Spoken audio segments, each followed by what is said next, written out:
dirigeants et les entrepreneurs du territoire ont la parole. Clément Lessort.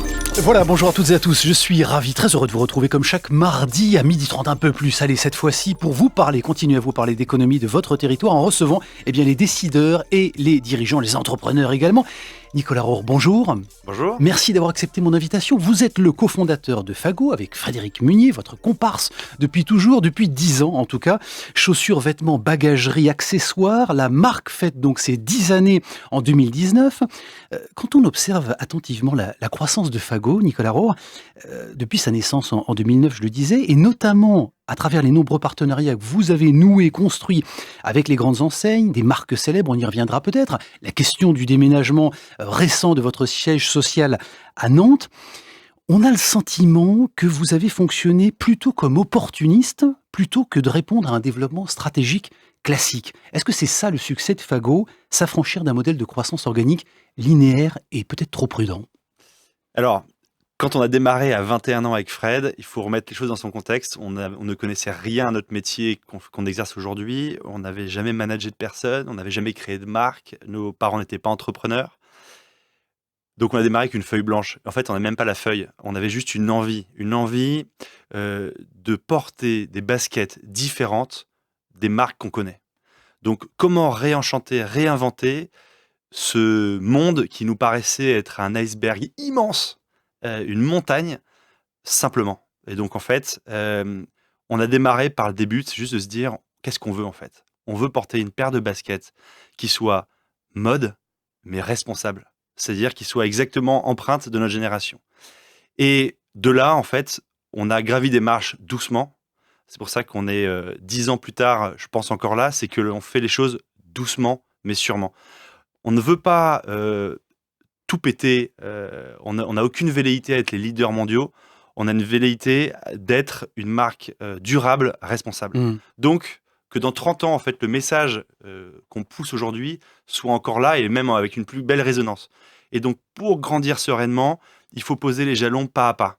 Et des erreurs, on en a fait plein, on pourra en reparler, on en fait encore tous les jours, mais ce qu'on veut, c'est maîtriser bien notre développement. Effectivement. Mais vous revendiquez quand même pour autant de prendre des initiatives, des opportunités, de saisir des opportunités, notamment en nouant des partenariats avec des grandes marques, en saisissant l'opportunité justement de venir vous installer ici. On va y revenir. C'est pas forcément de la visibilité à 3 ans, c'est plutôt du coup à coup. Et c'est ce qui fait le succès de Fago ? Oui, tout à fait. En fait, on a une vision long terme, mais après, au quotidien, en fait, on agit pour le lendemain, quoi. On n'agit pas pour...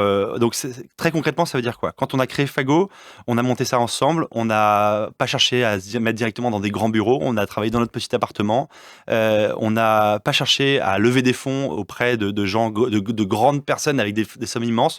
En fait, on a juste cherché à lever de l'argent pour fabriquer les 5000 premières paires. Donc, on a fait part de ça à nos banquiers qui nous ont refusé. Donc, c'était la question, justement. Personne ne vous a fait confiance au démarrage. Ben oui, parce qu'en fait, c'est compliqué. On se lance dans un secteur dont tout le monde dit qu'il est bouché, tout le monde dit qu'il est impénétrable. Et en fait, nous, tout simplement, on est allé voir les banquiers qui étaient pour nous les financeurs, qui nous ont dit non. Donc, on a fait des prêts étudiants. Donc, on a contourné la règle. 70% du financement de départ. Tout à fait. Et ensuite, le restant vient avec des copains. Du love money. Du love money, voilà. Donc, en fait, on s'est dit, ça sert à rien d'essayer de chercher 3 millions, parce qu'on n'y arrivera pas, en fait, finalement. Donc, on va démarrer par juste notre besoin. Notre besoin, il était d'avoir 50 000 € pour financer nos 5 000 premières paires, 2 ordinateurs et un déplacement pour aller voir notre usine. Voilà, c'est tout ce dont on avait besoin. Quand vous regardez dans le rétroviseur aujourd'hui, Nicolas Rohr, vous dites quoi ? Ça a fonctionné parce que les gens se sont identifiés à nous. Est-ce que ça veut dire que vos clients, votre communauté, c'est le flâneur nomade de 18 à 35 ans, très connecté, CSP+, et qui a donc du pouvoir d'achat pour consommer vos produits ? Pas nécessairement. La règle d'ordre chez Fago, c'était de se dire on veut être une marque mode responsable, abordable. Voilà. Donc c'était important que ce ne soit pas un luxe de s'habiller responsable. Donc du coup, il fallait que le prix soit... Du coup, le prix de lancement de notre première basket est de 50 €. Aujourd'hui, on est à un panier moyen à 70-80 € sur nos produits, donc sur la basket, du textile ou de la bagagerie. On veut la rendre accessible, cette mode.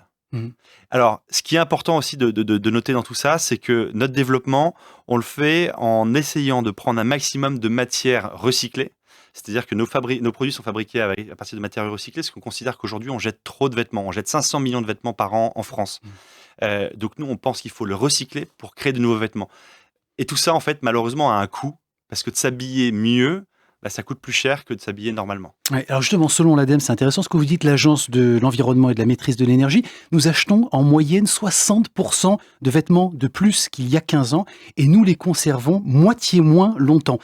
Est-ce qu'il n'y a pas un écart, Nicolas Rohr, entre le discours très conscient, celui que nous avons dans nos conversations au quotidien sur l'urgence climatique, et le comportement des consommateurs aujourd'hui? Tout à fait. C'est compliqué parce que effectivement le modèle a changé. Avant, on achetait une chemise qu'on portait pendant 20 ans, on ne se souciait pas de la mode ni d'un changement de forme. Aujourd'hui, on s'en soucie. Nous, ce qu'on incite, et du coup là, on fait une grosse opération qu'on a lancée il y a 3 jours, qui s'appelle le collectif Make Friday Green Again, qui dit prenons le temps en fait d'aller voir dans nos placards ce que l'on a, de le trier, de le recycler, de le revendre éventuellement en seconde main. Et si jamais on doit racheter, d'acheter raisonnablement. En fait, on crée que 2 collections par an, printemps, été, automne, hiver. On veut pas aller plus vite que la musique et on cherche à inciter notre consommateur à acheter moins. En fait, il faut se remettre dans une dynamique d'acheter quand c'est nécessaire. Et évidemment, la mode fait qu'on est dans les tentations. Nous-mêmes, on a un problème parce qu'on incite les gens avec des nouvelles collections. Mais on voudrait quand même essayer de ralentir cette accélération d'achat. Tout en disant un message qui est très clair, c'est si jamais vous avez un vêtement que vous n'utilisez plus, il ne faut pas qu'il dorme dans vos placards.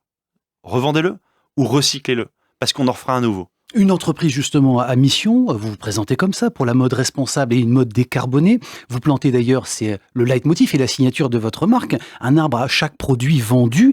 Une mode qui émet justement 1,2 milliard de tonnes de gaz à effet de serre par an et qui a un plus grand impact que les vols internationaux et le trafic maritime réunis. Est-ce que vous imaginez un jour fabriquer des vêtements et des chaussures complètement neutres en carbone, recyclées et complètement respectueuses de l'environnement? C'est possible aujourd'hui? On a la techno pour ça? Non, on n'arrivera jamais à être carbone neutre parce que le fait que je parle en ce moment, j'émets du CO2. Donc dans toute notre activité, on émet du CO2. En revanche, c'est comment le réduire au maximum. Donc le recycler, l'utilisation de matériaux recyclés en est une partie. Le transport plus neutre, on utilise beaucoup le train pour transporter nos produits, en est une autre. On a installé des bornes de tri de recyclage dans nos boutiques. On utilise du carton recyclé pour tous nos emballages. Donc on a plein de démarches pour réduire nos émissions de CO2 et enfin compenser les émissions de CO2 avec un arbre. Et cet arbre, il y en a 50 000 qui poussent autour de Nantes et dans la région Loire-Atlantique. Il y a même une forêt qui est accessible à moins d'une demi-heure à la Chevrolière, donc à côté de Nantes. On peut se rendre dans une forêt. Nous, ce qu'on veut juste en fait dire, c'est évidemment, il faut consommer. On consommera encore. C'est logique. Le rêve du Larzac, il est révolu. En revanche, c'est comment consommer mieux et surtout se reconnecter avec la nature. La nature dont on parle, la principale raison du dérèglement climatique, c'est les émissions de CO2. Donc comment prendre conscience de tout ça? Peut-être voyager un peu moins en avion, peut-être se déplacer un peu plus proche de chez soi, peut-être qu'il faut acheter un peu moins, acheter un peu mieux. Voilà, en fait, on ne sommes jamais des ayatollahs, on se dit juste qu'on incite à une prise de conscience et à des actes simples. Alors Nicolas Rohr, justement, se reconnecter avec la nature, quand vous décidez de quitter Paris au mois de juillet dernier, ça avait été réfléchi sans doute quelques mois avant, et que vous prenez la décision de vous installer à Nantes, c'est quoi? C'est l'appel du grand large, de la façade atlantique, c'est la promesse d'une qualité de vie nantaise, ou le besoin de vous rapprocher de votre actionnaire Eram qui détient 49% de votre capital? Alors, ça n'est pas cette dernière option de se rapprocher de notre actionnaire Eram, même s'il y a des échanges très intéressants avec eux et que c'est hyper important de les cultiver et la proximité nous aide. En revanche, en fait, on a été séduit par la proximité avec la nature qu'offre Nantes. Déjà, dans la ville, parce que c'est quand même la ville qui a le plus de parcs verts au mètre carré par habitant. C'est la seule ville française qui a été capitale verte. Et enfin, accès à la mer, accès aux forêts très rapide. Et déplacement en vélo, là j'ai mon casque ici, je suis très heureux de venir en vélo tous les matins au bureau. On voulait changer de vie et être en phase avec nos valeurs. Et ces valeurs, c'était simplement de dire, raccourcissons nos déplacements, ayons des bureaux qui soient respectueux de l'environnement, soyons proches de nos forêts, proches de la mer, et dans une ville qui est très accueillante. Alors, c'est ça qui est génial. La moitié de vos collaborateurs a décidé de vous accompagner dans ce déménagement. Ça a été compliqué de convaincre l'autre? Ça veut dire que vous allez devoir recruter de nouveaux collaborateurs ici sur le territoire? En fait, on est arrivé au 1er juillet dernier. On a 50% de notre équipe parisienne, mais qui n'étaient pas des vrais Parisiens en fait. On n'avait pas de vrais Parisiens. On avait beaucoup de gens qui n'avaient qu'une aspiration, c'était de retourner vivre en province. Et Nantes, c'était pour eux un des Graals. Donc c'était extraordinaire. Donc 50% des gens nous ont suivis. Ensuite, on a recruté 50% de nouvelles personnes, dont beaucoup de Nantais ou en tout cas de personnes de Loire-Atlantique qui sont venus enrichir l'équipe. Aujourd'hui, on a du recrutement, effectivement, et toutes nos offres de recrutement sur Welcome to the Jungle, la petite rubrique Fago, ou sur notre site internet. Bon, et à découvrir. Ce qui est important, c'est qu'effectivement, aujourd'hui, on a des personnes qui sont heureux de venir au bureau le matin et heureux de rentrer chez eux parce qu'il n'y a pas un temps de transport qui est exagéré et qui sont dans une ville qui est plus équilibrée. Bon, ça c'est pour la marque employeur et la culture de votre entreprise Fago.